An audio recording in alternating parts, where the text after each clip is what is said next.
Informasi berikutnya, Saudara, 17 Agustus mendatang nggak cuma jadi momen peringatan Hari Kemerdekaan, tapi juga akan menjadi hari uji coba sistem pembayaran Payment ID yang diluncurkan Bank Indonesia. Sistem ini akan terintegrasi dengan NIK, jadi semua transaksi keuangan warga bisa terpantau. Di zaman serba digital, transaksi kini cukup bermodal ponsel. Nggak cuma di restoran ataupun tenan-tenan besar. Pedagang kaki lima, gerobak, sampai asongan rata-rata menyediakan transaksi digital kris. Mudah, praktis, no ribet-ribet, sedia uang tunai untuk kembalian. Tapi tahu nggak kalau per 17 Agustus mendatang, Bank Indonesia akan meluncurkan Payment ID? Sistem dengan kode unik yang digunakan untuk mencatat setiap transaksi digital dengan format yang menggabungkan NIK dan kode ID. Jadi, semua informasi keuangan warga, mulai dari rekening bank, kartu kredit, transaksi dompet elektronik hingga pinjaman online, akan tergabung dalam satu sistem yang bisa terpantau oleh Bank Indonesia.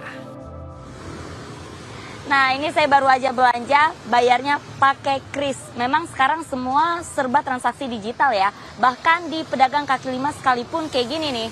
Nanti pada tanggal 17 Agustus, pemerintah dalam hal ini Bank Indonesia akan meluncurkan Payment ID. Jadi, Payment ID ini nanti akan menghubungkan seluruh transaksi digital dengan nomor induk KTP atau NIK. Seluruh aktivitas keuangan kita bisa dipantau langsung oleh Bank Indonesia.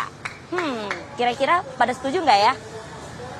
Menurut saya dengan adanya integrasi dengan ID kita, pertama terintegrasi lebih cepat, lebih mudah, dan juga pastinya lebih aman karena itu bersangkutan dengan ID kita sendiri. Kurang setuju sih Kak, karena pemerintah kan bisa memantau dana-dana kita dan itu juga termasuk privasi ya Kak. Dan apalagi zaman sekarang banyak pembocoran data-data diri kita kan.